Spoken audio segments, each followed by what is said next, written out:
Today, we're picking our favorite Broadway musicals. Don't lose your head. Let's unpack the magic.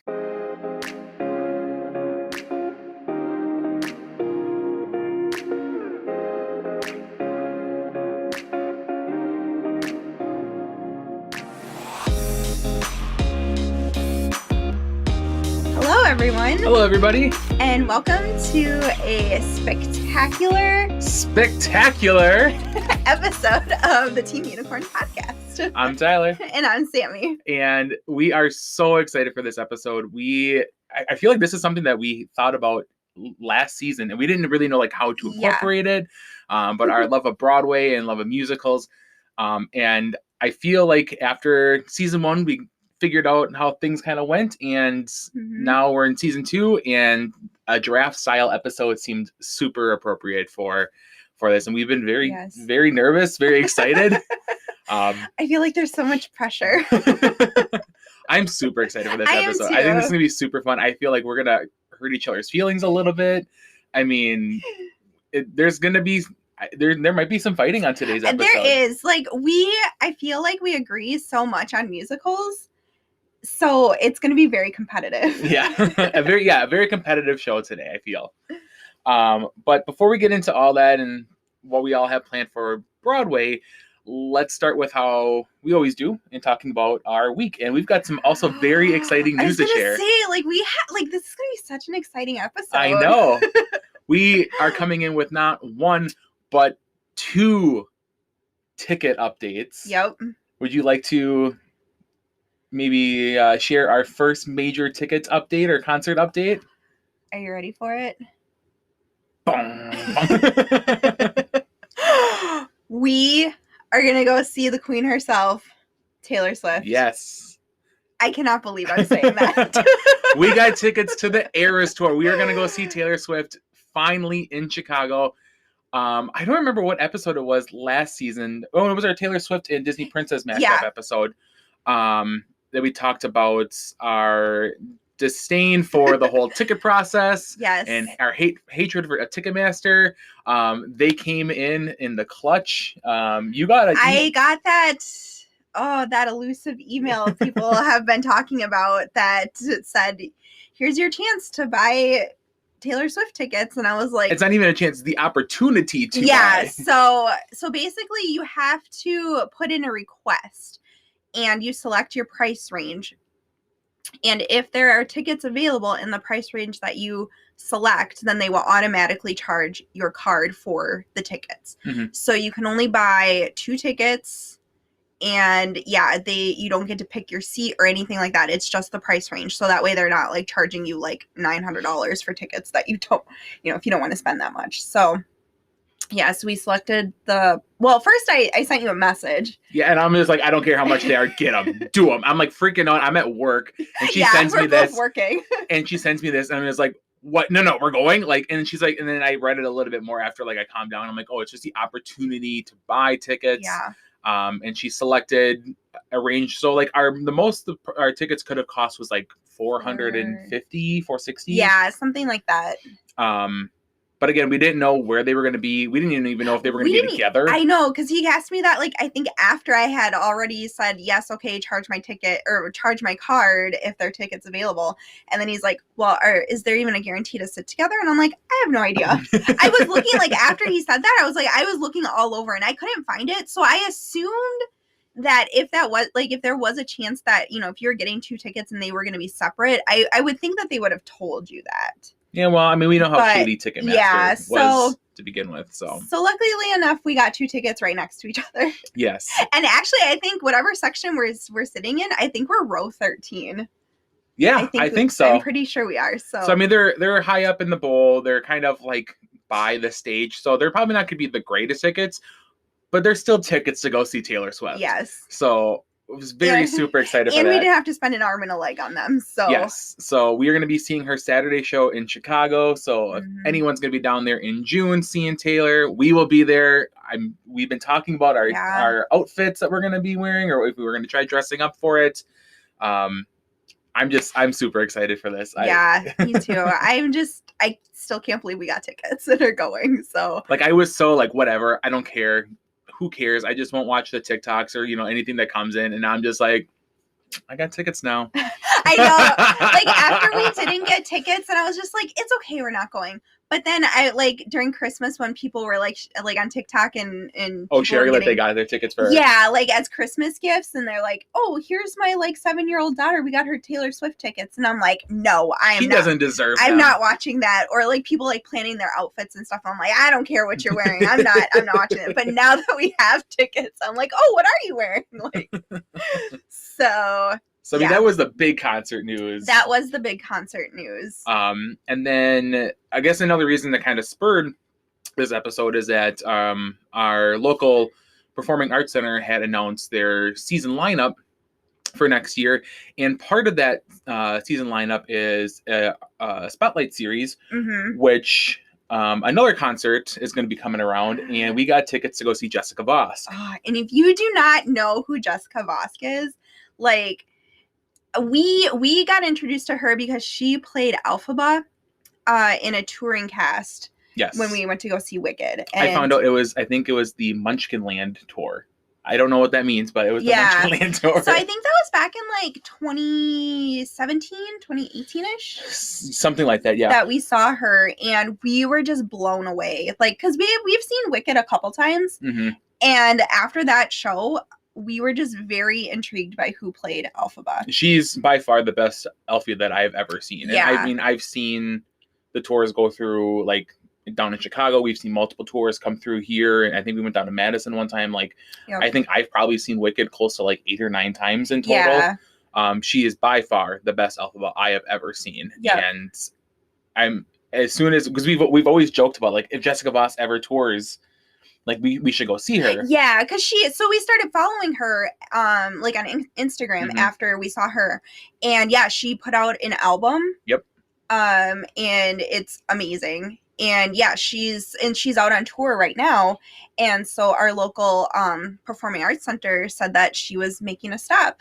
And, so that she's making a stop. And it's next year in February. It's, like, around, like, Valentine's Day next year. So we're like, oh, well, when tickets go on sale, like, we should get them. And then they're like... It was literally the day after the lineup announcement, like the tickets for that. I think all the Spotlight series were on sale. So we got tickets to go see Jessica Vosk, and super excited because she's so talented. Like, she's amazing. And tickets were super reasonable for this show as well. Like, we have orchestra seats. I mean, we could have got like upwards of like for the same price range. Like, we could have got like 5th row tickets. Yeah. I mean, we decided to sit back a little bit. But I mean, super reasonable for tickets. I'm so excited for this show. She is just amazing. She's so funny, and she's just hilarious. Yeah, I love following her on Instagram. But she can sing. Oh my gosh, she can sing. So we're super excited for those two. But I mean, we got Taylor Swift, and then we got Jessica Vosk in like basically the span of like 10 days almost. So it's been a pretty big week for Team Unicorn. Yes. But going into today's kind of topic or theme, it's going to be all about Broadway musicals, our favorite shows, our favorite songs. And we're going to first talk about the Broadway season that was announced at our local Performing Arts Center, and just our thoughts and kind of initial reaction to it. It's a little underwhelming. Maybe. There's some really, really good highs, but then like the lows are pretty low. Or maybe they just didn't like, it's definitely not something that we're going to go like buy season tickets for. No. And then we're going to go talking, and then we're going to switch gears afterwards to talk about all of our favorite musicals in general and draft them in a draft episode. But starting with the Broadway season. Yes. We did get, this was just announced just a few days ago. We're in Green Bay. So our local Performing Arts Center is down in Appleton, which is about 30 minutes south of us. Yeah. But they get all like the nice. They get all like the big tours. Which is super nice. I feel like we're super fortunate to live so close. Yeah. So I'm going to say like Green Bay really doesn't like, they just don't get those kind of tours here. So, and even if they do, like, so we've had shows come through here, like we've had Rock of Ages and Jersey Boys, but it's usually just for like a night or two. But for the most part, and we have a very gorgeous Performing Arts Center up by us.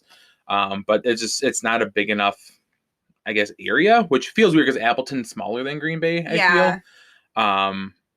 But it's nice that Appleton is still close enough that we can go down there and,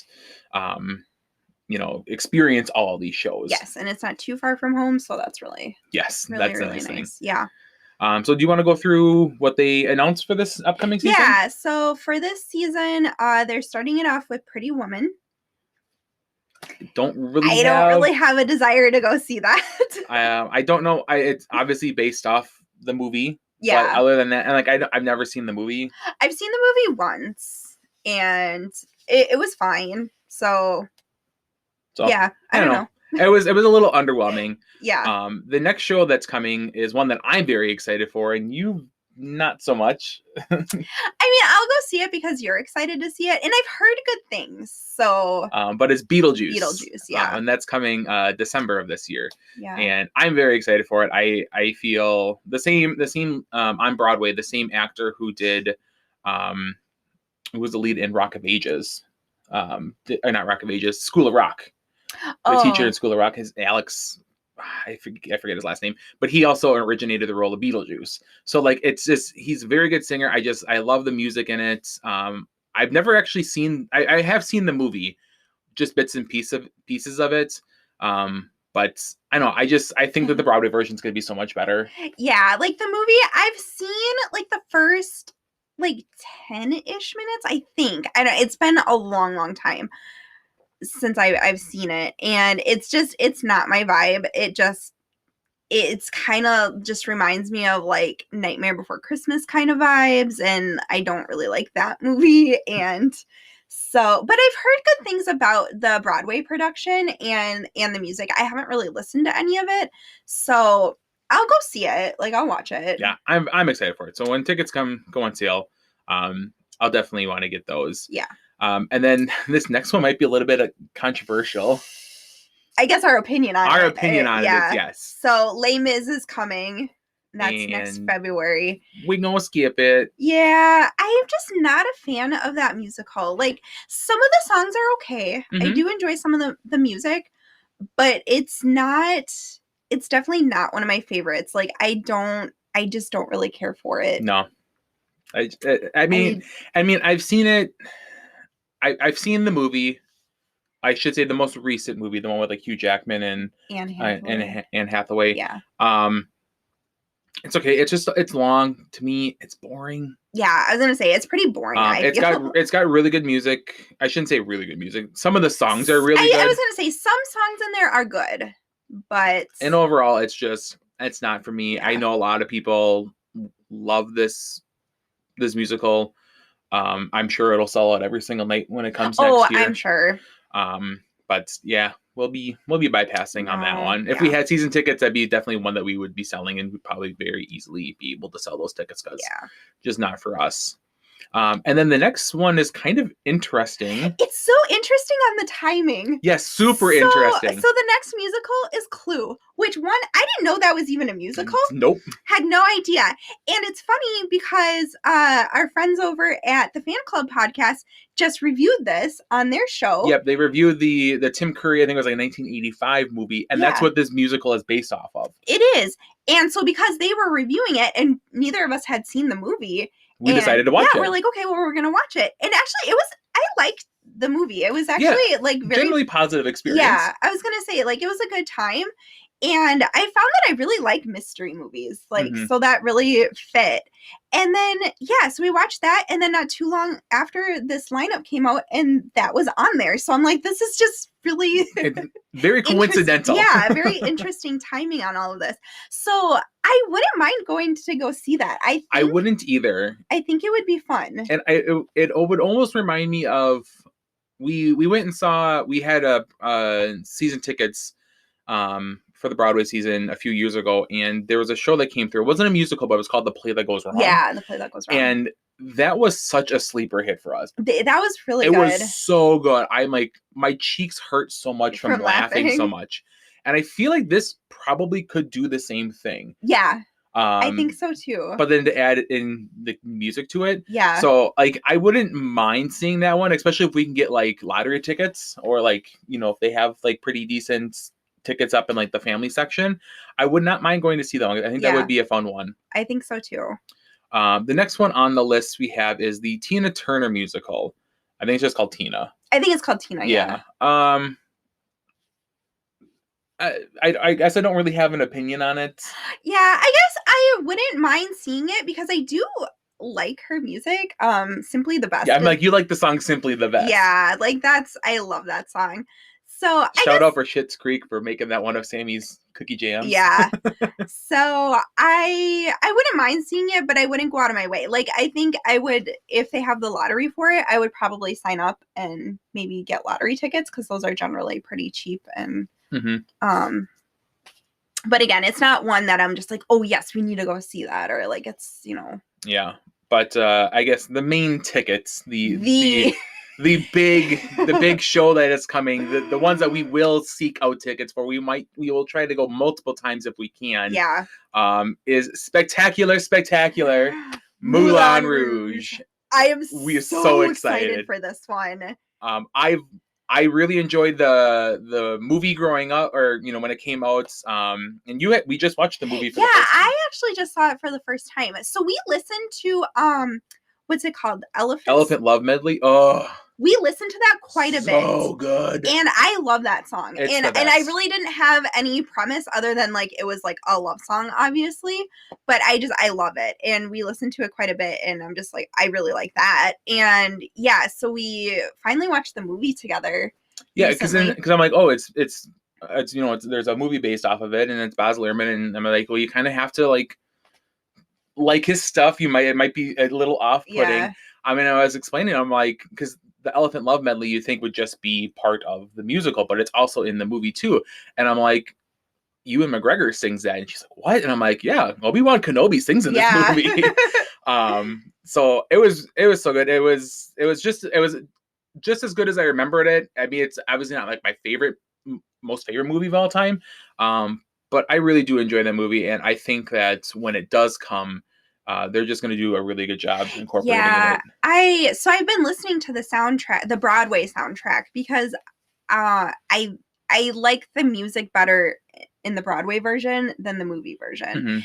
And I do enjoy the movie. I really liked it. So I think I'm going to love the Broadway version even more. Yeah. So I feel like it's like over a year. It's like next summer we have. Yeah, it doesn't come until June of next year. Yeah, so we'll be waiting a bit on that one, and you can tell that it's definitely like their big show, or their headlining show. All the other shows are only here for about 5 or 6 days. This one's there for like almost 2 weeks. Almost 2 weeks. So they definitely know that they have a hit on their hands. Yep. And the Fox Cities PAC, our local performing arts center, they do a really stellar job at bringing in either like Wisconsin premieres, so like the first time the state has been seeing this touring production. They get a lot of those, at least 1 or 2 every season. And they do a really stellar job of mixing in those with like family favorites like Aladdin and Frozen and Lion King. Lion King has been here so many times, and for a reason, because it always sells out. Yeah. And then then they bring in like the new ones. Like I think we were the first one in the state to get Hamilton. I think so. And Hamilton has been here, I think 3 or 4 times since, maybe 3 times. I think this upcoming time will be the third, because we went to the other 2, and then there was one that we missed. Either way, it's 3 or 4 times that Hamilton has been to the PAC. So like we're getting like all these top tier shows, and I'm just so thankful that we have that ability and that opportunity, because we get to see all these shows, and we get to experience all these beautiful songs and performances, which makes an episode like today even harder. Yes. Okay, so for today's main topic, we are going to be drafting our perfect Broadway season. Yes. Like if we got to pick the shows coming to the PAC, what shows would we pick, and what shows do we feel are our favorite shows? Yes. So we're going to be doing it draft style. So we've come up with a list of They're mostly ones that we've seen and Yep. ones that we like. Or ones that we do want to see. Yeah, I was going to say there are a couple on there that we have not seen, but we would very much like to see. Yeah. So we are going to be picking 6 each, going back and forth. And once a musical is picked, the other person can't pick it. Like it's off the board. You cannot pick it again. Very similar to how we did the Christmas movie draft last year, which we can link here or link in the end. I think this is going to make a very competitive episode because we love so many of the same musicals, and we share so many similar opinions. Yes. So I feel like the first couple are going to be like just really. It's almost going to feel like we're like backstabbing each other because if she picks one, then I pick one, or back and forth. Yeah. But we're going to go and we're going to pick 6. So a total of 12 musicals are going to be taken. Yes. And if you remember the last draft episode, I told Sammy that I was going to be a gentleman and give her the first pick. Yeah. But it was because I was sneaky, because I knew that my number 1 pick on that episode, which was How the Grinch Stole Christmas, the Jim Carrey version, she was never going to pick. So it didn't really matter what she picked first because I knew it wasn't going to be mine. And I was able to sneak in and get it at the end. So basically I got like an extra advantage. So I said for today's episode, I wasn't going to make her do first or make her do second. I was going to give Sammy the power of choice. Power of choice. Which, if you know anything about me, making a decision is very difficult for her. And so you'd think that giving her the power of choice would be an advantage. But I think I wasn't trying to get into your head at all. I was just more or less, I want to give you the opportunity. If you feel like this is going to be as competitive as we both know it's going to be, if you want to take the first pick, or if you want me to take the first pick and see how things kind of fall out. Now, you have a list in mind. I do. I do not. I'm going to go into this I'm going to go with the flow. I'm going to see what's out on the board, and I will pick from there. You kind of have a little bit of a list, so we both done prepping on this. Like, we both obviously have been fans of musicals forever. Yeah. And we have our favorites, obviously, which we will not discuss right now. Yes. We've been kind of like flirting and talking about it at the same time. Like, oh, what are you going to pick? Like, I don't know what ones do you think that I'm going to take? But we haven't discussed them at all. I don't know what her top 2 or 3 are. She doesn't know what we maybe have an idea of what ones. But we are just very separate on here. We're in 2 different draft rooms. So again, like I said, I decided to give you the power of choice, and you have not told me what the order is. No. Have you decided? I've gone back and forth, and I've decided I'm going to go first. Okay. Because if I had power of choice, I would go first in this. Yeah. I feel like I'm going to go first. This isn't something that I can really be sneaky about. I know. That's why I'm like, I think there's more of an advantage to go first. Yes. So yes, I'm going to pick first. Do we want to run through our list so people kind of know what we're picking from? Sure. We can definitely do that. And then, at the same time, I guess there are some shows right off the bat you're not going to hear on this list, which I think also kind of throws into a little bit of, we might have some unpopular opinions here. Yeah, I was going to say, I think. So stuff like Les Mis will not be on this list. No. Cats, Miss Saigon, Phantom of the Opera. Those shows will not be on here. We do not like those shows, or we don't have any reason to put them on the list. We don't really care. They could go on the list, but they would never ever get picked. Right. There's no chance any of those would get picked by us. Yeah. So there are going to be musicals that are going to not show up on this list, and you're gonna be like, oh, this is one of the biggest musicals of all time, like Hair or West Side Story or something like that. Those ones are not going to show up on here just because they're not one of our favorites. Yeah, they just don't stack up to our expectation for a musical, I guess. So right. So do you want to go over the first half of the list, and then I'll go over the second half? Yeah, so I'll just read them off kind of quick here. So we have Wicked, Hamilton, Rock of Ages, Little Mermaid, Book of Mormon, Waitress, Aladdin, Jersey Boys, School of Rock, Rent, Something Rotten, Anastasia, The Lion King, Come From Away, The Play That Goes Wrong, which is a play, Six, and Hairspray. And I should mention, as you're reading those, they're in no particular order. Yeah, they were just... They were essentially, we keep all of our playbills in these binders, and that's just how they got placed into the binder. And then as we went through the binders, if we were going to musicals that we didn't see, or if we don't have a playbill for, then there were just ones that we thought of as we were going out. So there's no particular order. So like by no means are we really saying random. That like Rock of Ages and Little Mermaid are better than Rent or The Lion King. Like that's how it's written down here. And then the back half, we have Dear Evan Hansen, Frozen, Moulin Rouge. We did put To Kill a Mockingbird on there. Yeah, we did have the 2 plays. Maybe they'll come off the board. Maybe they'll just stay on. But Beetlejuice, Sweeney Todd, Once Upon a One More Time, which is the Britney Spears musical. Yeah, that's the Britney Spears musical. And Juliet, The Prom, Legally Blonde, In the Heights, Spring Awakening, Mean Girl, Newsies, Avenue Q, and Mamma Mia. Yes. So of that list, we both can pick 6 of them. Yes. So that means 12 total are going to come off of this, which I feel is very hard. Yes. I mean, there's probably a couple we can get rid of right away because we just know that they're not going to stack up in like the top 10. But that top 10 and 15 are pretty difficult. Yeah. And if we both can't get the same musicals, it's going to be rough McGruff. So again, you just want to get right into it? Yeah, I guess. Do you want to start? I'm ready to start if you are. Okay. And you're going first, right? Yes, I'm going first. All right. Sammy, you are on the board. I'm on the clock. You're on the clock.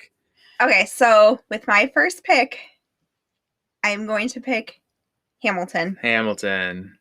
A.Ham. All right, so why are you picking Hamilton? So I think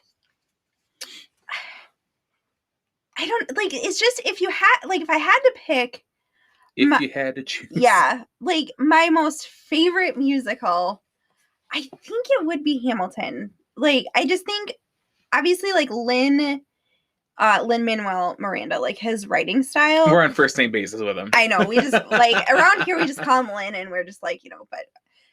Anyways, like his writing style is just amazing. Like I don't know like how his brain works, but it's incredible.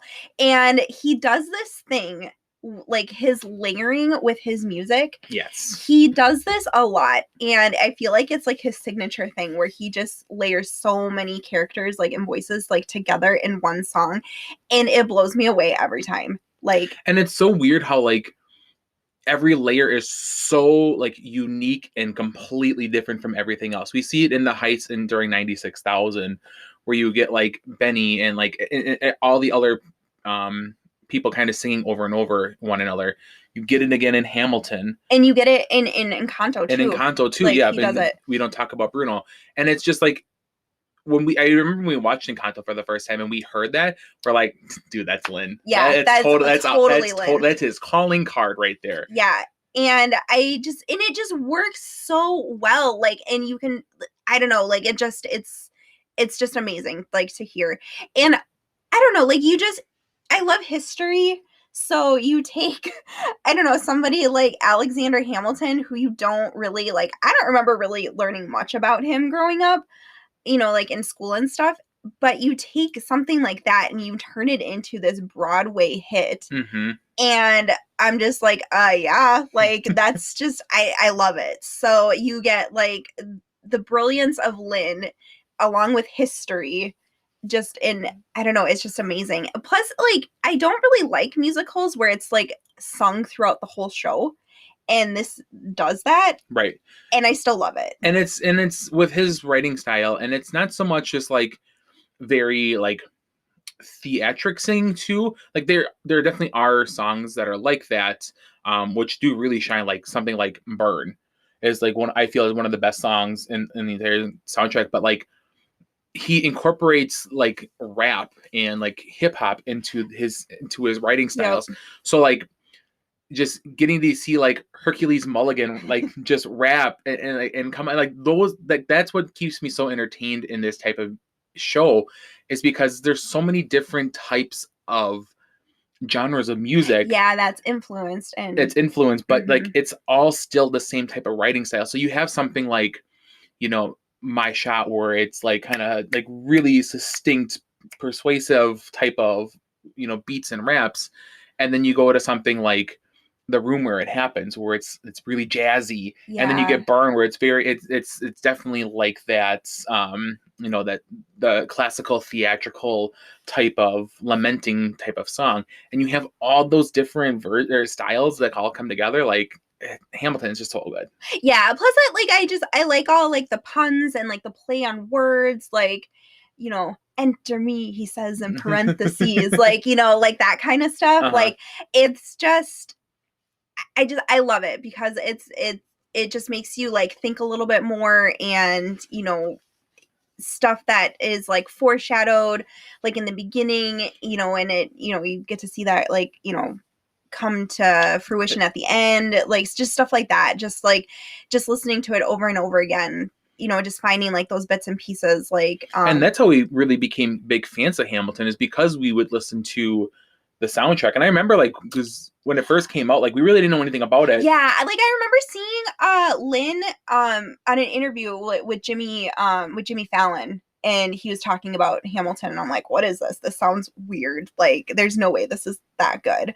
And yeah, we just started listening to the soundtrack, because we were in the apartment and we were listening to the soundtrack, and like I felt like, oh, this is really, really good. And then like it just evolved into the point where like, oh, now I need to learn the rap to Guns and Chips, and like need to get like how fast Daveed Diggs like sings everything. That was, yeah, and we can do it. Like if we're like right on top of it, like we can both like get it in there, but like that took a lot of practice. But like a lot of the stuff that he raps, a lot, especially like a lot of stuff that Angelica says or sings in Satisfied, like it's super difficult. Like I think it's like it's right up there with the lines like Daveed sings in Guns and Chips, and like it's very, very, very, very quick.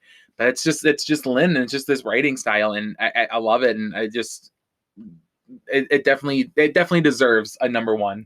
Yeah, although I feel bad because Hamilton is coming to the Fox Cities PAC, and we did not get tickets. No, mostly because we already had bought quite a few tickets, and now with having the Taylor Swift tickets, so I do feel kind of bad that we did not get tickets, but it's still like definitely in my top 5, I feel, musicals. So. And it's very nice that you can witness it without a ticket if you have Disney Plus. You can watch the original Broadway cast with everyone on there on Disney Plus, and I think that is very awesome. Yeah. So you do have that option of seeing it on there if you that is true. can't afford or don't want to drive, or can't, if it's not coming to your area, definitely watch it on there because it's a very good pro shop production of it. Yes. All right. Oh boy, that's a good one coming off of number 1. I'm torn between 2 of them right now. Okay. One because one of them is I really want it, and one of them is I think if I don't pick it now, you're going to pick it as your number 2. Okay. So I'm on the clock. Tadai is on the clock. What do you? With my number 1 pick, I'm going to choose Rent. Is that what you're going to pick? It was on my list. I'm going to pick Rent. That's a number 1 pick, not number 2. Reason I am going to pick Rent as number 1, 2 reasons. One, I knew it was on your list. I knew it was high on your list. So if I didn't take it quickly, you were going to take it. There is just something about this musical that just does it for me. Yep. I remember like this is probably one of the first musicals I remember really getting into, because it came out like right around like high school time for me. And I knew it prior to that. Growing up in middle school and high school, I was very involved in theater. I was in show choir. I did musicals there, and so like you don't not grow up in like that time frame and be in high school and not listen to Rent if you're in musical theater, if you're in show choir. So like it was huge. And then, obviously having a lot of the main cast from the musical version come in and do the movie version, which I feel is a very great version of the show. There are differences between the two, for sure. But the songs are just amazing. Like you when you just hear that first chord of Seasons of Love, like I know that gets you all the time, every time. And I love that Idina Menzel, she made that into like a Christmas, like she put it on her Christmas album, and a little bit of holiday version. It's like she made it like a holiday version. Like, love it. Like, oh my gosh. Obviously we love Idina Menzel. I'm a huge fan of Taye Diggs. They're not a huge fan of each other anymore. I just hearing like one of my favorite songs off of that from that musical is I'll Cover You, but it's the version after Angel dies and they're in the church having his funeral, and it's just like the really low like live in my, and like as soon as I heard that song, like I knew like that was the reason why I love this musical. I get teared up every single time. I cry every single time I hear that song or when I sing that song. It's just so good, and I love the interactions between all the different characters. It almost seems like Friends, but like a version of Friends that I would like. I don't like Friends. But there's so many interacting and overlapping storylines and how everyone knows each other, and it deals with like so much with pain, loss, grief. I just feel like it's a reason it stood the test of time so far. I was gonna say, like, I don't think that story is ever going to get old. No. So and we just watched, like, within the last year, what is the Tick Tick Boom? Oh yes. Yes, that was really good. With Andrew Garfield. Yeah, so he portrays Jonathan Larson. Yeah, who made Rent. Yeah. And just like here, like I guess seeing that story, like his story, like behind the story that he wrote, like like Rent is it's just something that will always stand the test of time. Like I think no matter like what like in what like period like of time you are like in your life, I feel like there's something that you can relate to like in this story, and like in the music, like there's just, oh my gosh, like it's just so good. And I feel like it was definitely something that was like different and unique for that time on Broadway. Like there wasn't really like rock in there. So like it really like defined a new generation of what to expect from a Broadway musical. And I think it really like opened, at least for me personally, like it really opened me up to like, I guess like those stories, like,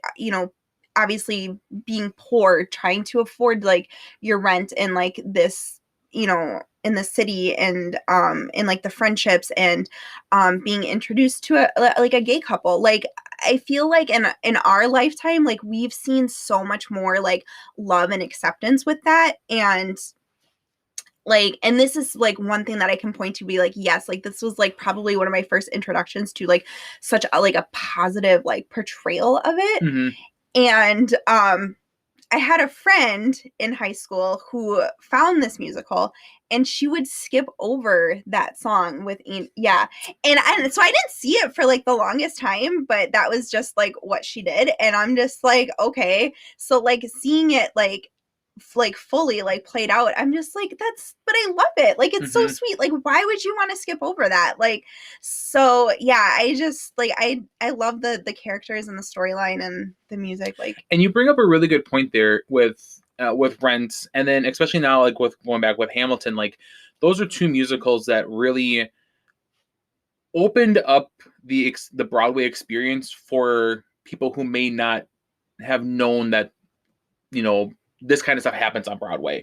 Yeah. Like there are obviously Broadway and theater fans who love Hamilton, but then you have like, oh, well, they're like rapping in this too, or like it's more of like contemporary music, in some cases, like that draws in a brand new crowd of people who might not have really ever thought about watching a Broadway musical or seeing a show. Yeah. Bring that in. Same thing with with Rent, like it's kind of it's got some rock songs, and it has like different, I guess, experiences that show up in there. So it might not initially appeal to everyone because it's a Broadway show, but like they're dealing with like a same-sex, HIV positive couple, or they're dealing with being poor in the city. Like, yeah, I can kind of relate to that. Let's get into, and we're going to probably talk about that more. Like, I love the fact that like Broadway shows in general really reach out not only to like their core audience or their target audience, but bring in people that might not have ever even thought about seeing Broadway. Like if you talk like with Disney, like all the Disney shows. Yeah. Like if you love the movie, go watch the Broadway show because it is 10 times better than the movie. Yeah. So, number one pick for me is going to be Rent. That's a good pick. I know, right? So Hamilton and Rent are off the board. Hamilton, yes. Okay. Whew, boy. All right, Sandy, you are on the clock with your second pick of the Team Unicorn Broadway drafts. And now I'm between two because I feel like I'm only going to be able to get one of these because you're going to take the other one. And oh my gosh, and I'm really, really torn. Like, do I go like more original or more newer? I don't know. I think. What does your heart tell you, Skimmy? Oh boy. I think my heart is telling me. Okay. I'm going to go Wicked. No! I wanted Wicked. I really wanted Wicked. Really? Yes. Dang. All right. So does that mean you didn't maybe want the other one I was going between? Well, we'll see what my second pick is, but why Wicked? Okay. This, I think, is what has made me fall in love with Broadway. Like, I'm pretty sure this was my first big production show that I got to go to. Like, and it was with you. Because I don't remember ever going to one growing up.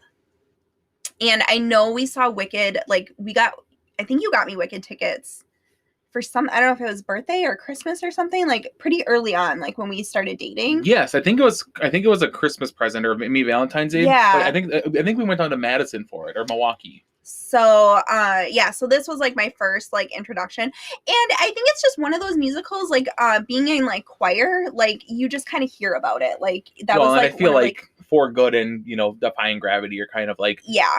Everyone wants to sing Defying Gravity, but like the senior class saying For Good, Yeah. So, so it was kind of my first show that I saw. I love it. Obviously a big Idina Menzel fan. Mm-hmm.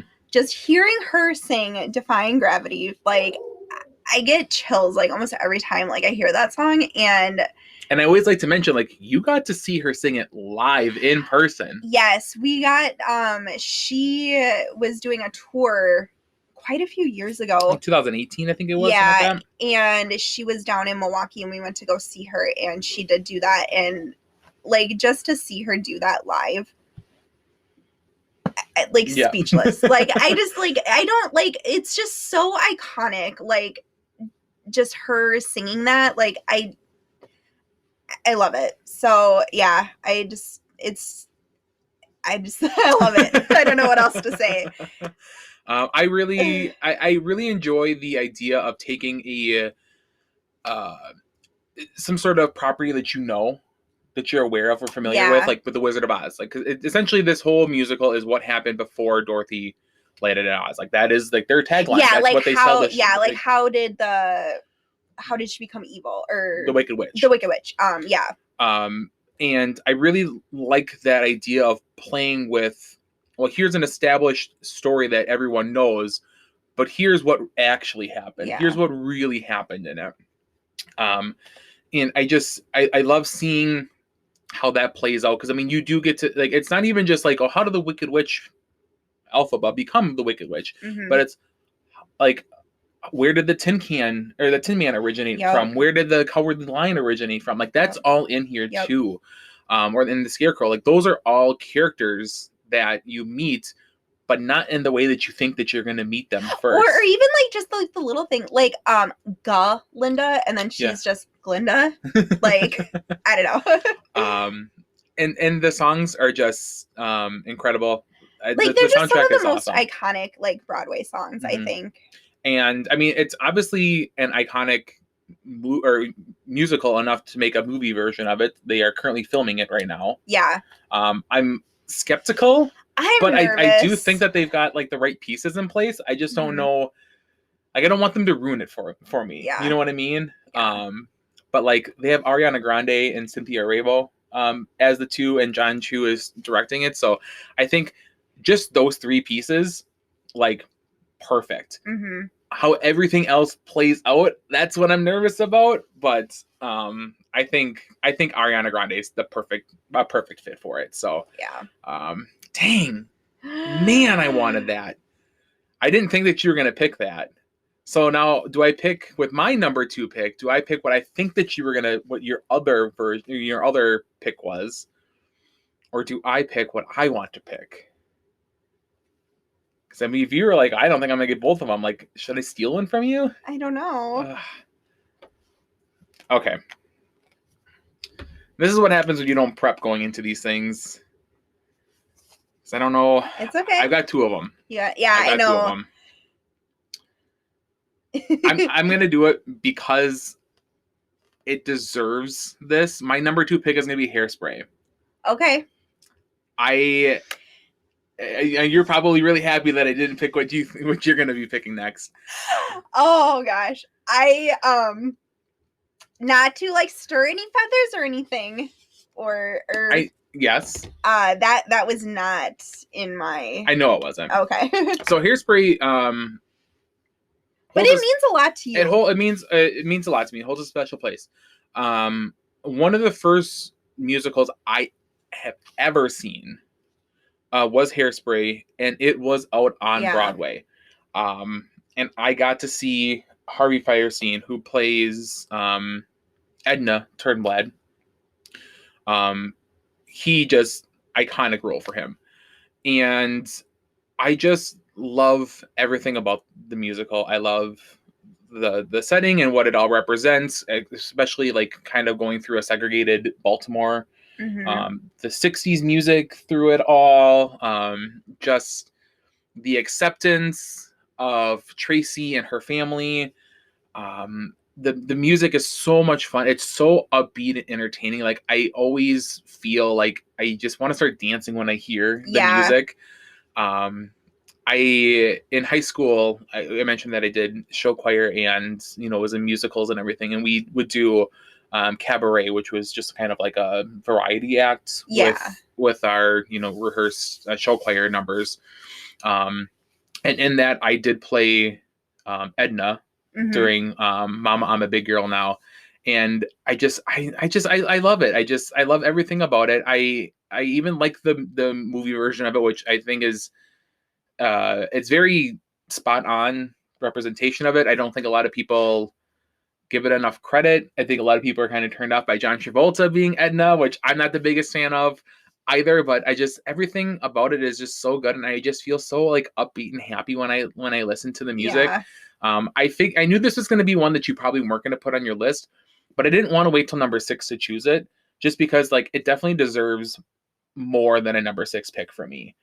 I know, I just really love it. Yeah, it is. It's so good. Like we just saw it like a year ago. It was last February. We won lottery tickets for it. Yeah. So and just like walking away from the production, like you just can't help but feeling good inside. Like it's just like that feel good. Like if you put your mind to something, like you can do it. Like you can make changes. Yeah. And her dad is so good in like representing that. And he's like, yeah, you're big, but you gotta be big to be, like you gotta think big to be big. Yeah. And he's just so supportive, and having like, a father character like him, just being so supportive of of a character that, is overweight and is an outcast, and like people don't like them, but like he just has unconditional love, and he changes the minds of like, his daughter and his wife, and like seeing people like Motorboat Maybell, and like and this the whole like segregation aspect of it all in the 60s.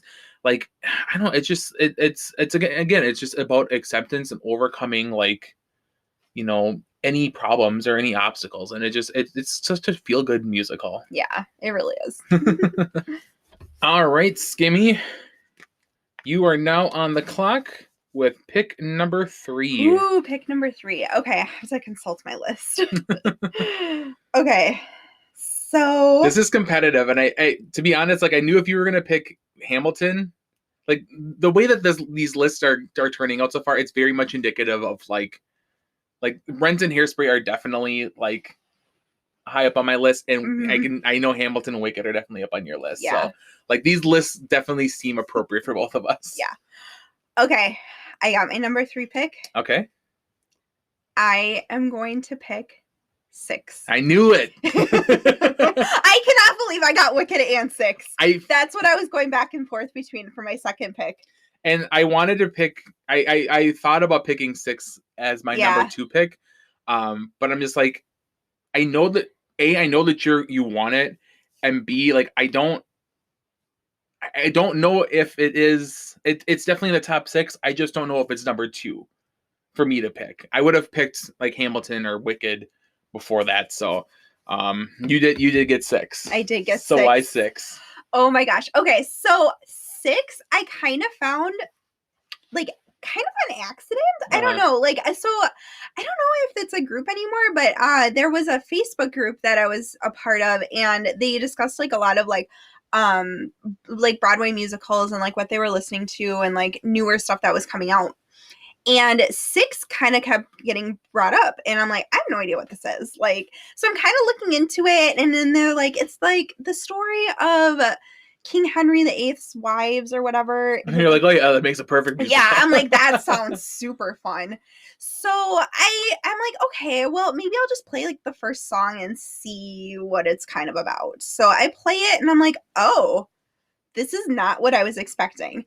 Like, it's almost like if kind of like if Lynn were to write a musical. I could see that. If so they kind of take references from like different, like, because you can definitely see like some like Beyonce like influence like in like some of like the word choices or like some of like the music.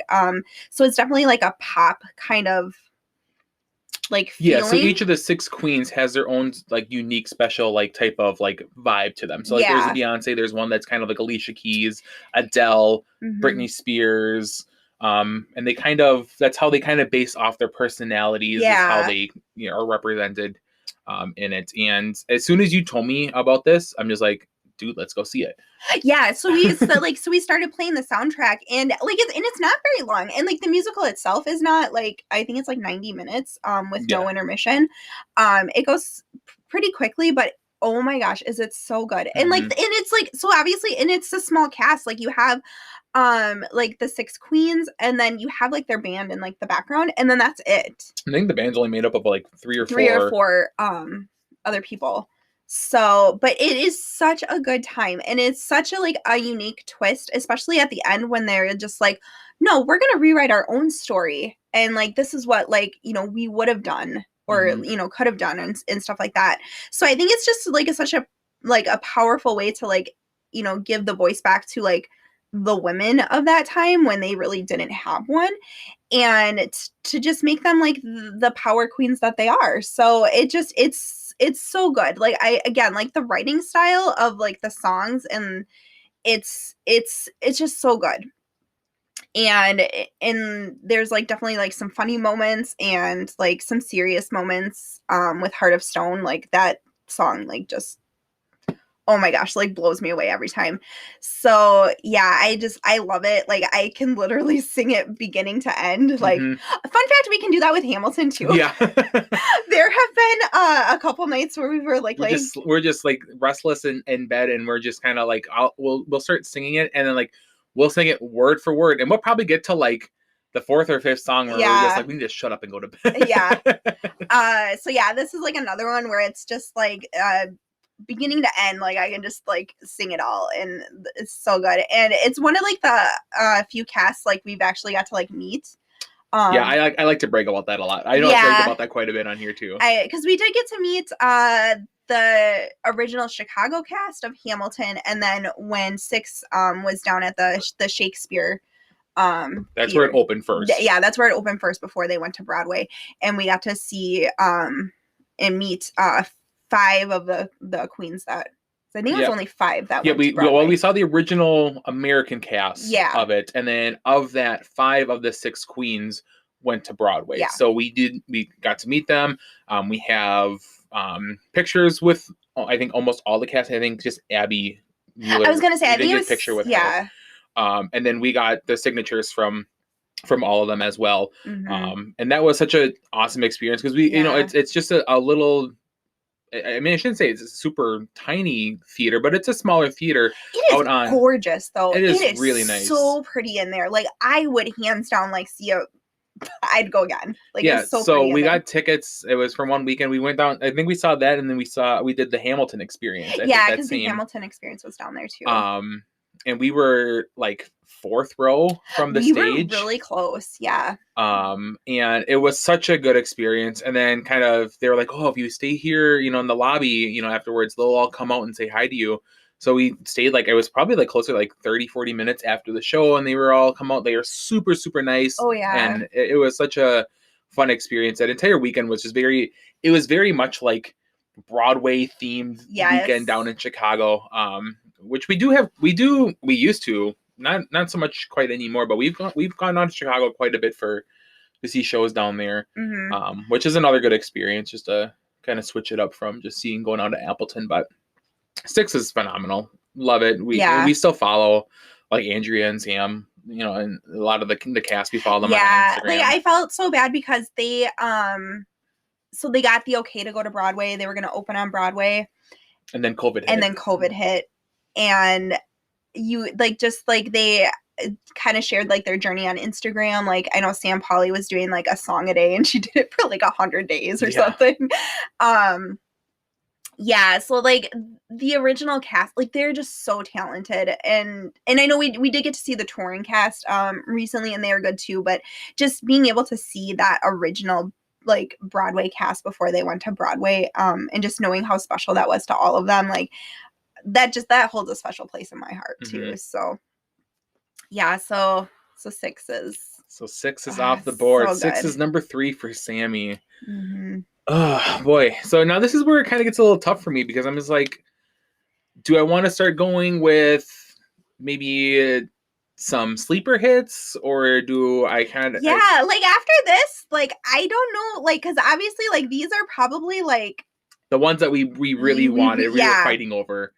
So going in here now, it's a little more tough. A little bit, yeah. I don't know. Do you have a couple in mind, or how confident do you feel 4 through 6 on your end? I'm pretty open to mine. Okay. There's a few I can play with and I'm gonna be pretty happy with them. So okay. I'm just kind of re-looking over my list. I have 2 of them that I want to pick, but I don't think I want to pick them right now. Okay. All right. You know what you're getting, or what you want to pick? I know what I'm going to pick. Okay. And with my number 3 pick in the draft, I'm going to pick Moulin Rouge. Oh, are you really? I am picking Moulin Rouge. Okay. One, because I think we've been talking about it so much lately that I know that's something that you would really want to see, and we are both very super excited to see it. That was going to be on my list. It's not anymore.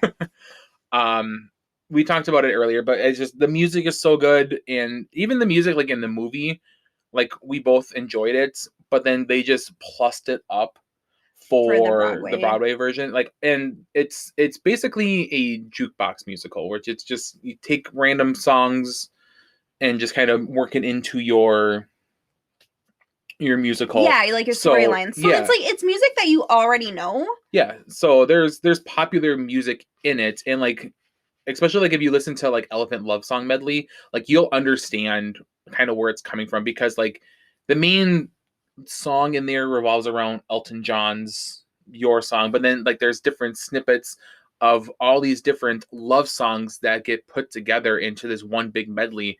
And like that's how the whole musical is. Yep.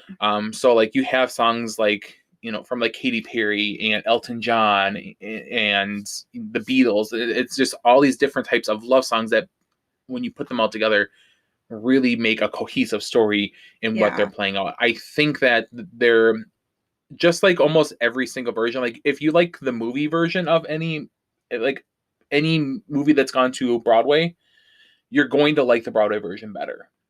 Just because they plus it up. They just make it better. Like the music is better. The music is more tremendous, or in this case, it's more spectacular. Yeah. And I honestly think that this is going to be one of my favorite musicals of all time. Once we finally get to see it, I'm so excited that it's going to be coming. We just have to wait for it. I know. We have to wait so long because it doesn't come till June next year. June. But I'm very happy with the way that this turned out, and I feel like I'm almost stealing it from you. Yeah, that was definitely going to be on my list if I could have took it like maybe like 5 or 6. Yeah. So, but that's okay. That's what I got for my number 3 pick. Okay. So we are halfway through. So far, Sammy has picked Hamilton, Wicked, and 6 for her top 3 picks, and I have picked Rent, Hairspray, and Moulin Rouge. Okay.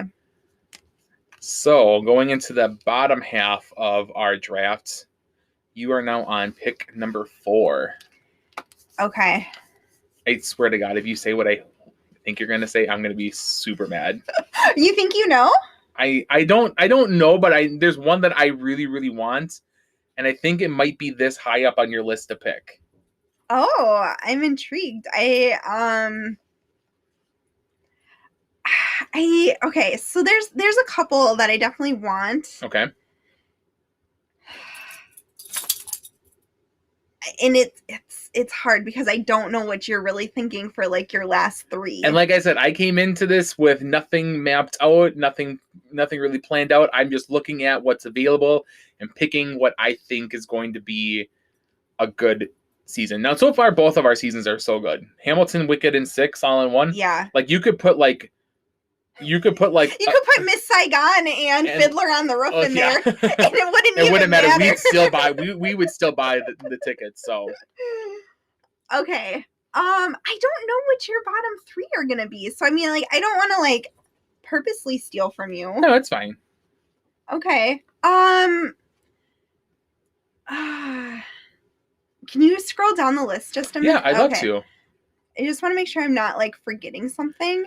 And that's the hardest part with this, is because there's so many good musicals. There are. And like, while you think about it, while we were kind of prepping for this episode, like all week long, I've been listening to Broadway. Yeah. Like ever since like they announced the season back on Monday night, and like since Monday night, like all I've been listening to is pretty much like Broadway or Taylor Swift. Yeah.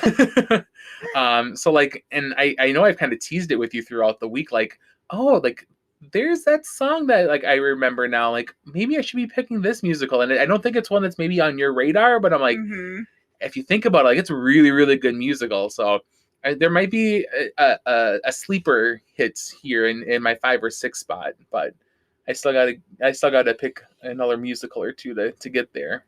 Okay. I think I know which one I'm gonna pick. You decided? Number 4. Yeah. All right. For Sammy's 4th pick in the Team Unicorn Broadway draft, Sammy selects. Okay. I gotta go with a Disney one. Okay. And I'm gonna go Frozen. Damn. That was exactly what my thought was too. And the number 4 spot should be a Disney one.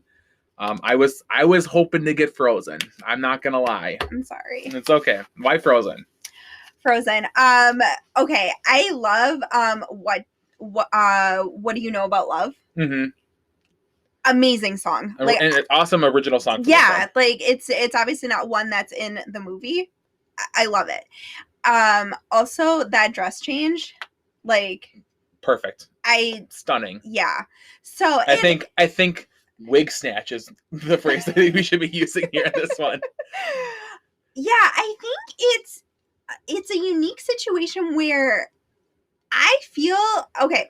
When Frozen came out, I loved it. I thought it was so good. And I know a lot of people are like, "Oh, it was like the first story of like the love between sisters." And I know people are just like, "Hey, what about Lilo and Stitch?" You know, Mm-hmm. because there's Nani Lilo. and Lilo, which I think that kind of just gets washed away because that's such like a parent-child relationship.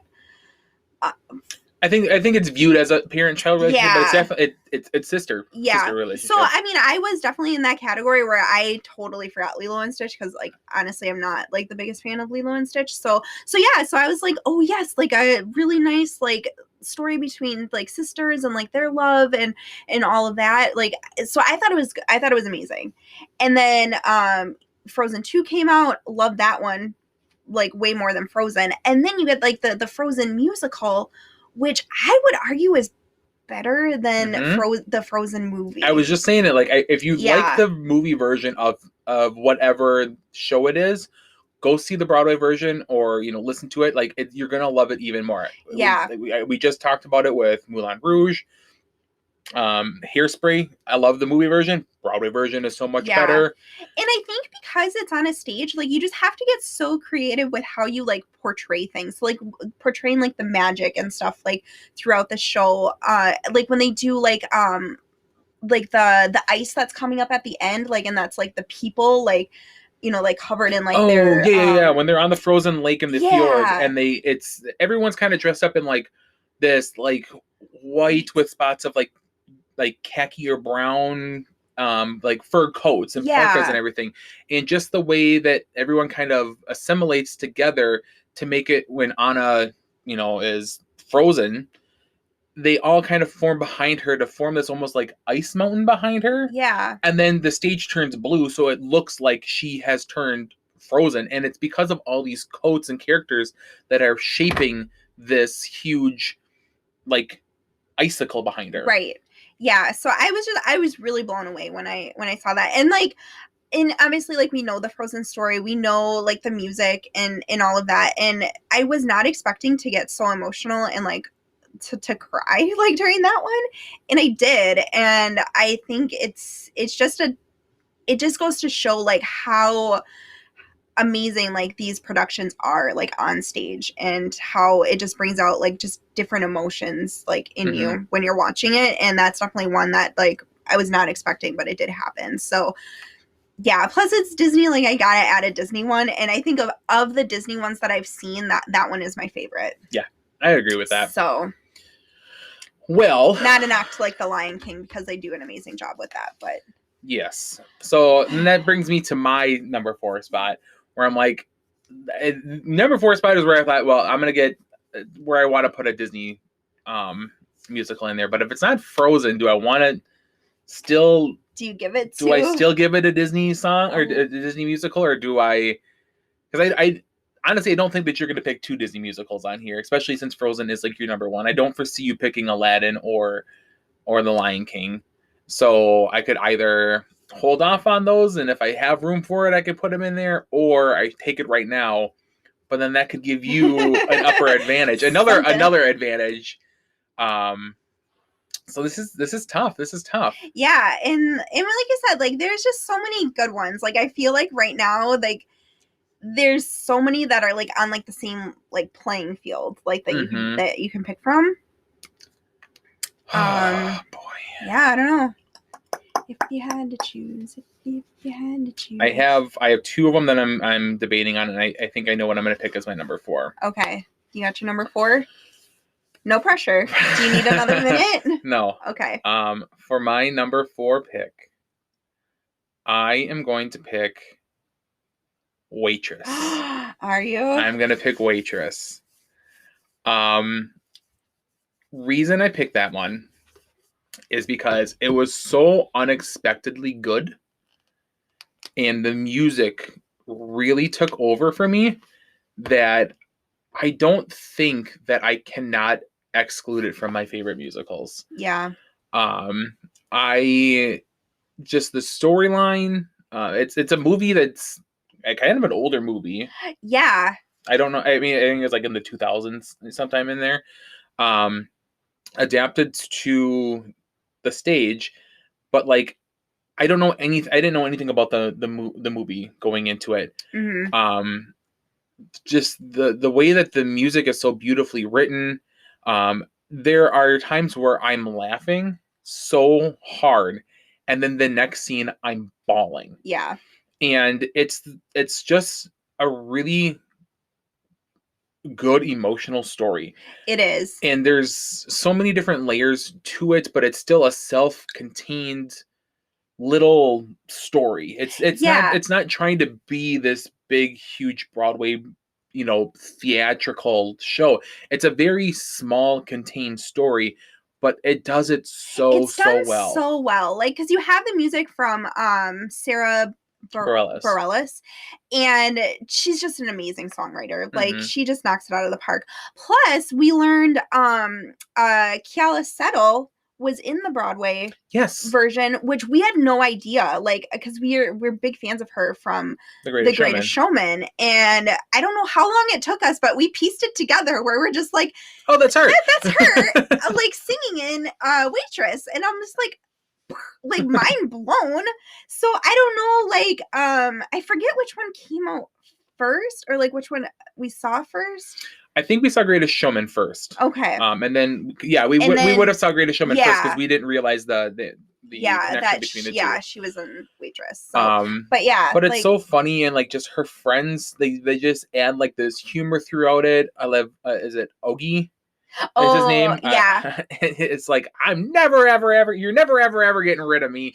Like, it's just so like quirky and fun. It is. And Love You Like a Table. Oh, I love singing that song. Who thinks of like, my love is a table, like it's so sturdy, you can pile it all on and cover me with stuff. Yeah. And like, it's still gonna hold up because that's my love for you. Like, who thinks of that? Like, it's so good. It's awesome. I remember when we saw it for the first time, I'm like, if this ever comes again, like, we are definitely going to see it every single time because it is so damn good. Yeah, it was one that we didn't like.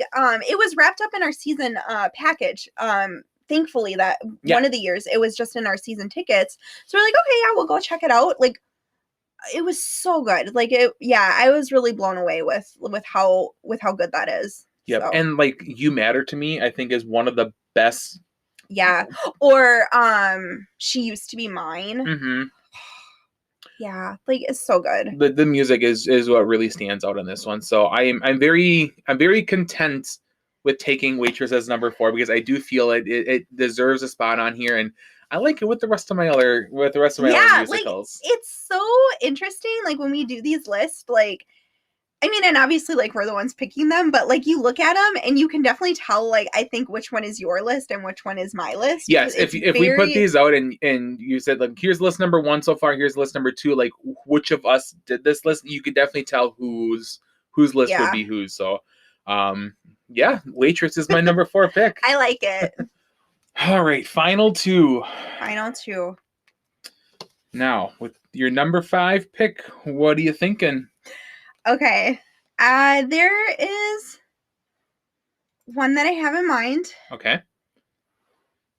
I think it needs to be on my list. Okay. I'm going to go with In the Heights. Okay. All right. Did I take another one of yours? Yeah, maybe. I'm sorry. It's okay. That's why like I really enjoyed like this concept because like it is competitive and it is like we vie over the same thing. So why In the Heights? Is it just because it's another Lynn musical? Well, I mean, obviously, like, it, but it's just it's so good because it's just such like. So like it's just like him, like his neighborhood, like in Washington Heights, like it almost just seems like just like a typical, like, because it's over the span of like, I think like 3 days or something. Yeah, just a summer weekend or something. Really hot summer day, and he just takes like these simple concepts like winning the lottery and like $96,000. It's to most people that's probably not a ton of money, but when you're your own little small business owner of a bodega in Washington Heights in New York, like $96,000. That's like life-changing money. Yeah. I mean, even for us, like that would be life-changing money. Oh yeah, like there's just so much that we could do with that. So yeah, just taking that and obviously like his writing style, like just the way that he makes songs come to life.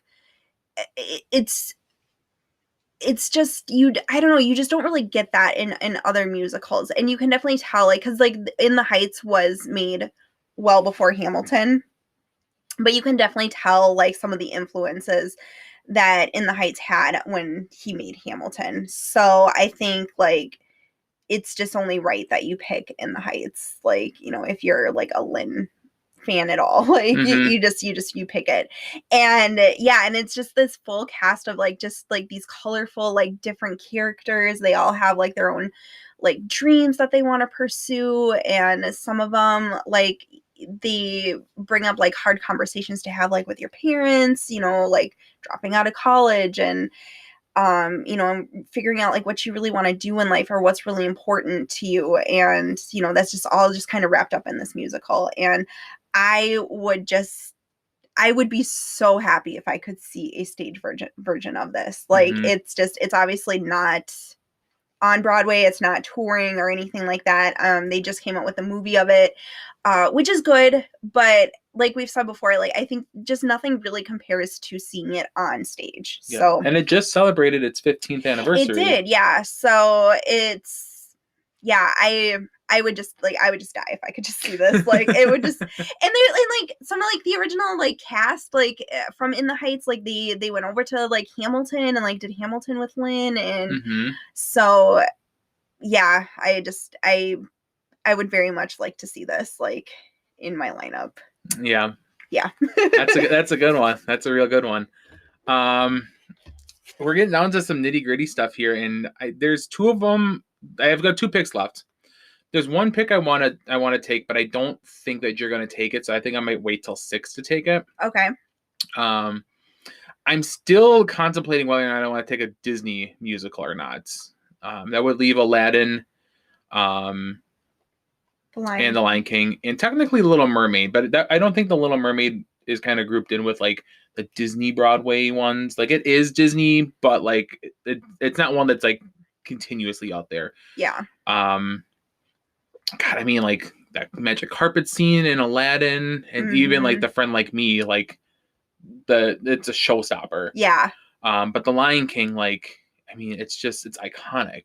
I was gonna say, like, that was a huge deal when like that first came out. Like, and obviously, like, there's a reason why it's still running today. I just heard somewhere that I don't know if she's still doing it, but the actress who plays who originated the role of Rafiki, like, was doing it for like 20 years. Like, it was still her. Oh, really? Like from the beginning, like because we watched the opening number, the other night, after the COVID hiatus when it returned to Broadway, we watched the opening of it, and someone had mentioned, like, I just love the fact that like she's been in this production for almost 20 years now. I didn't realize that. I know. So I'm like, do I take one of those, or do I kind of throw in an oddball here? I love the Disney musicals, but I think for the purpose of what I need to do here, because to be honest, if we're judging these, I'm not winning this competition. Like, Sammy has the better list hands down right now, but it's whether or not what I want to put in here. And for my next show, Broadway, my next musical, yes, I am going to pick Jersey Boys. Oh. And I picked Jersey Boys because, one, it definitely fits with my list on musicals that I really enjoy. And I don't think that you would pick it. That is correct. That is correct. It's another one of those jukebox musicals. But I think in my mind, I'm trying to pick, like, well, which ones do I want to keep on the list if it's like that jukebox musical where it's just songs that aren't original Broadway songs or songs that were out on the radio or, you know, put up by artists. And it was kind of between Rock of Ages and Jersey Boys. Okay. I love Rock of Ages. It is so good. We talk about it all the time. Say, like, that was like that was what you were really into when we first started dating. Yes, like that. It was one of those things that I kind of made that my personality a little bit. Rock of Ages is just songs like all like these iconic 80s songs. And it's so funny because when one of those songs come up and you're like, Sammy, who sings this? You're like, Rock of Ages. Rock of Ages. Like we could be listening to like the actual version of like the Journey song or the Bon Jovi version of the song, and then she's like, "This is Rock of Ages." I'm like, "You're not wrong." Yeah, I mean, to be fair, like I can kind of pick out like there are some in there like where I'm just like, oh yes, I know who that is. Yeah. But there's some like where I'm just like, I'm not really sure. So like it's just Rock of Ages. But I heard, and this is when I was kind of teasing before, like I heard some of the songs come up from this while I was listening to, you know, a bunch of Broadway songs, and I'm just like, God, the story of this is so good. It's just so like inspiring, and just the story of like how Frankie Valli, you know, grew up and became this iconic singer of the quartet of the Four Seasons, and just his basically journey throughout the life, and then just kind of like it's just recapping it from like each of the different singers' perspectives. It's really good, but it uses all of the Four Seasons music. Yeah. And I don't, it's just something about it, like. Well, and they also do the fourth wall breaking in that. Yes, it's a lot. Yeah, I was gonna say that's one of the few musicals that I can think of that I've like seen that does that. And just seeing at the end, like the ending, I've seen Jersey Boys probably like 3 times at least, I think. You've seen it more. I've only seen it, I think, just once when we went to what's the theater at UWGB? Oh, the Widener Center. The Widener Center, yeah. Just the production of it is very good. It's so it's a timepiece because it's set in the 50s and the 60s. It's I don't know, it's just something about it, like, and it's nostalgic for me because I like, it's again one of those musicals that I really became a fan of, like, you know, around you know, high school time. It's really good. Again, it's a movie is not as good as the musical. Again, we will say that over and over and over again. It's just the songs are iconic in it, and I think I would be upset knowing, like, if I'm trying to pick like my favorite musicals of all time, that this one would not be in it. So I'm gonna pick Jersey Boys as number 5. I like it. Thank you. Is it because are you thanking me because then you get to pick your number 6? Well, honestly, I really don't know what I'm picking right now. Oh, okay. Like I kind of thought I knew, but now I'm just like, I'm not sure. And this is tough. Like we thought about like, well, how many do we do? Do we do like 6? Do we do 7? Do we only do 5? I'm glad we did at least 6. Yeah, well, I think we went with 6 just because that's what our theater goes with. They have like the 6 show. They usually have a 5 shows and then the 6 show add-on. Yeah. So they usually you can get a season tickets worth of 6. So I'm not really sure. Like I'm sure in like bigger cities, probably like, I don't know, like Chicago or like Minneapolis, they might get a 1 or 2 more, but so I'm not really sure. So that's why I went with 6. Yeah. But so now I need to pick my last one, and I'm trying to think of like, do I go with like one where I listen to the soundtrack more? Do I go with like maybe something newer? Because there's a couple that I'm kind of thinking of, and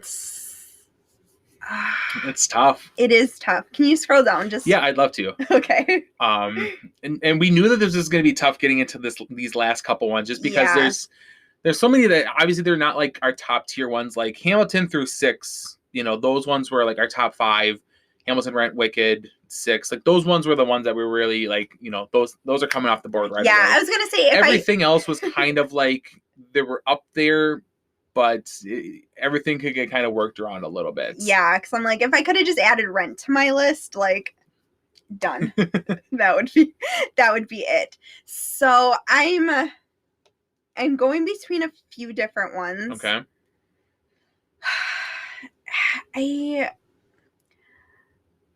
See, and I don't know, do I go with one that I've seen already, or do I go with like a newer one just to like make it fun? I don't know.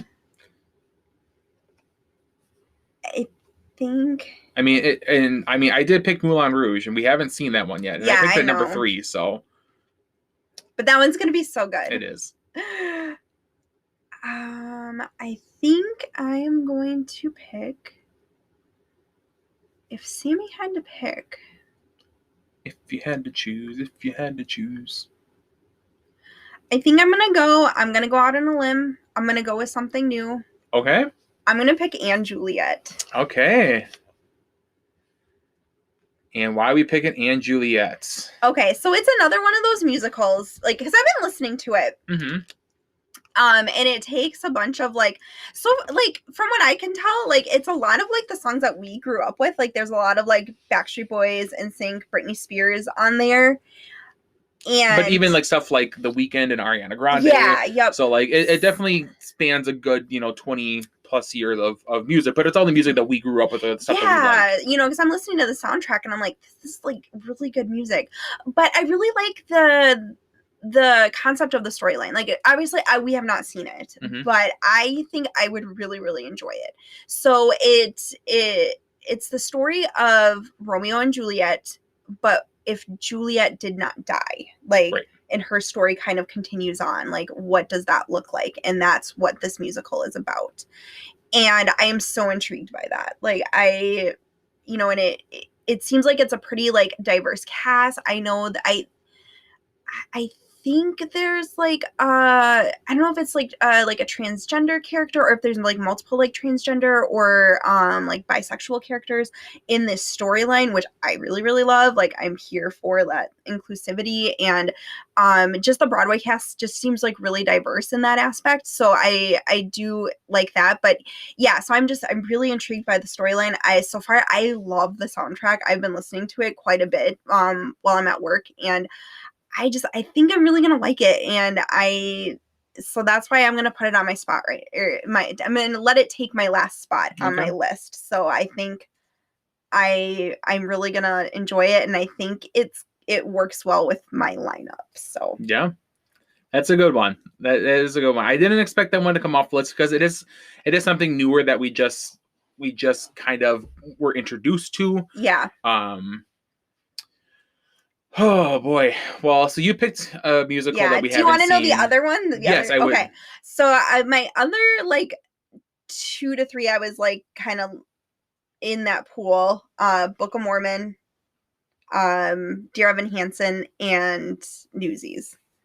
But with Newsies, I don't like the stage adaptation as much as I like the original movie. Really? Yeah. It's been a while since I've seen the stage adaptation of it. I've never actually seen it in person. They do have the Broadway Pro Shot on Disney Plus. Yeah. They do change quite a bit in that. Yeah. To add some new depth to it. But so I mean, there's So I almost picked Newsies, but I can't. I thought that you were gonna pick Newsies. I love the movie so much that I don't really like the stage adaptation as much. That's the only reason I didn't pick it. No, I get it.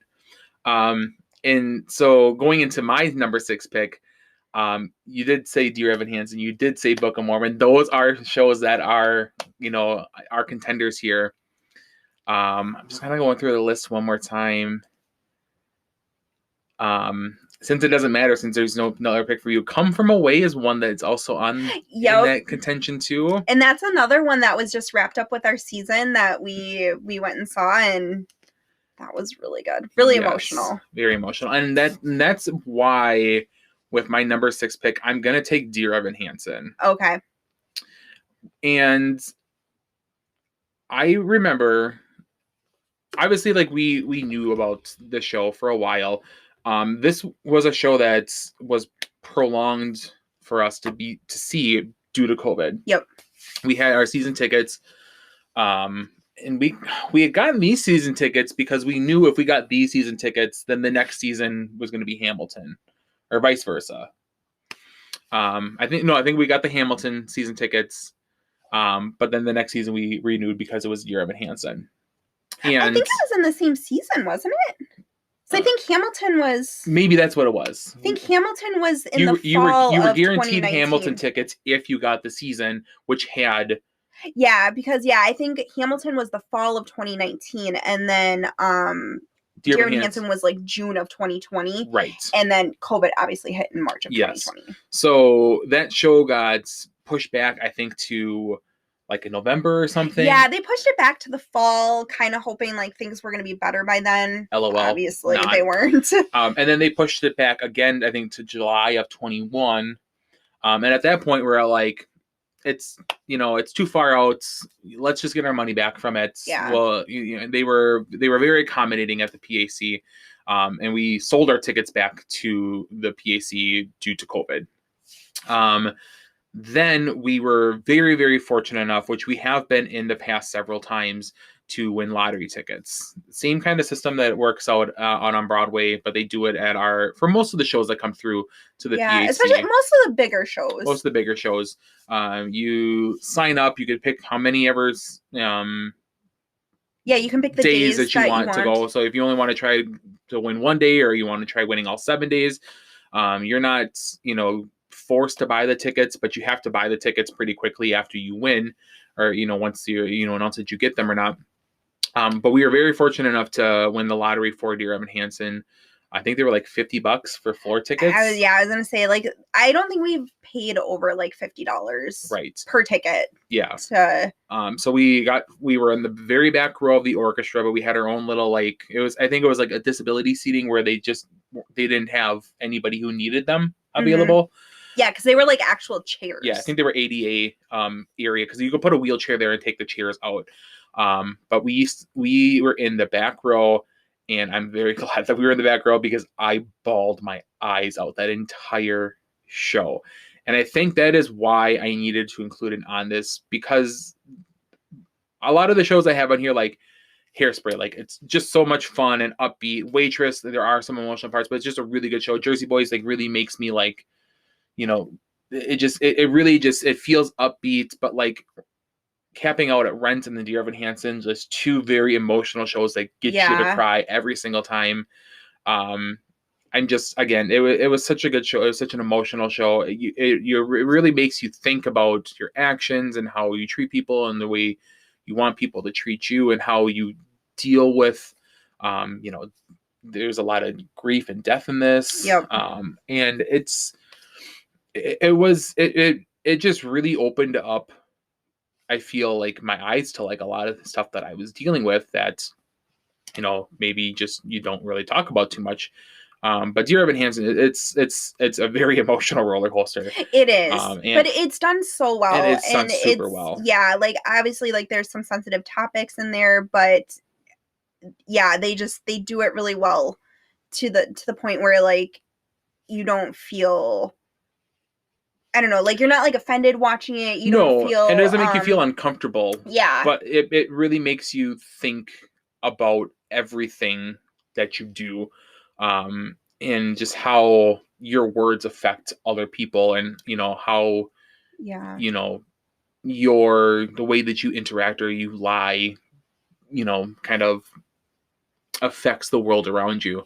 I knew it was between this one and Come From Away, and I think this one I felt more emotional coming out. Like, I feel like that's the sign of a good Broadway show, is if like you come out like just like crying and like seeing the world you live in a different like set of eyes afterwards. And that's definitely what Dear Evan Hansen did for me, so that's why I put it on the list. But that was so hard to like narrow it down to which musical it was.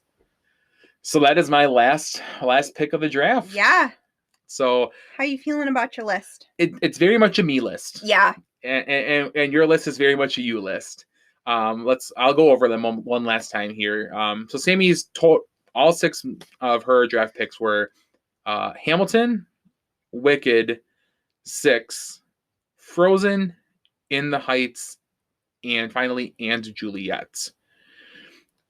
What a list. I can't compete with that list. It's so good. I cannot compete with that list. I definitely got that advantage of going first. Yes, you definitely did. To be fair, you did pick Hairspray number 2, and like you said, as much as I like it, it was never going to be on my list. I know. Yeah.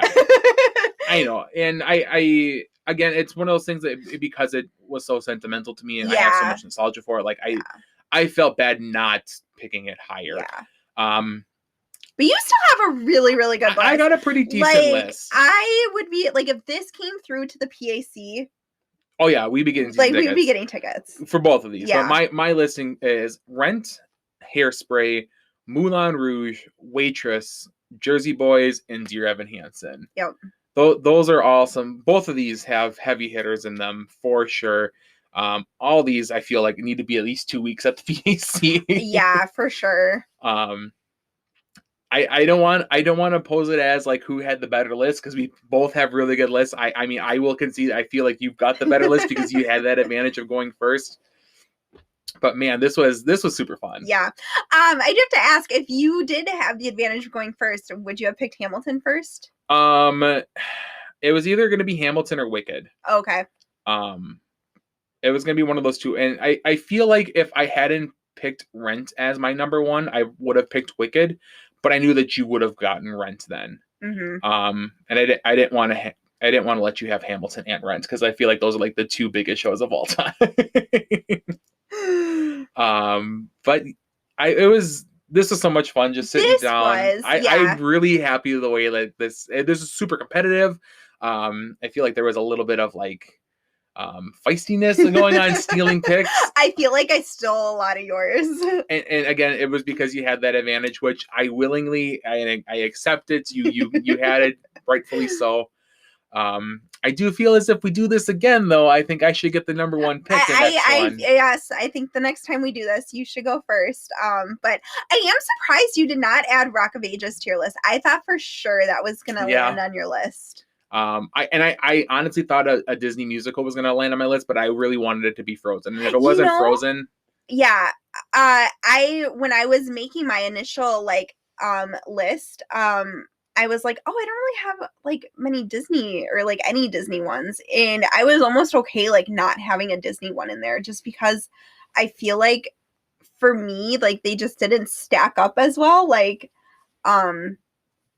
because to be fair, like I would trade out Frozen for Rent. Like, I mean, I'd swap that out. I'd swap it. I mean, are we gonna do like some trades now? No. I'm just saying that in my initial list, like the Disney ones were definitely further down. Yeah, and I think that's why they wound up not going on my list, just because if it wasn't Frozen, the next one would have been probably The Lion King. But then I look at it as like if The Lion King came to the PAC and we didn't get tickets, would I be upset not seeing it? Or what if Frozen came to the PAC and we didn't get tickets, would I be upset? Like which one would I be upset more not seeing?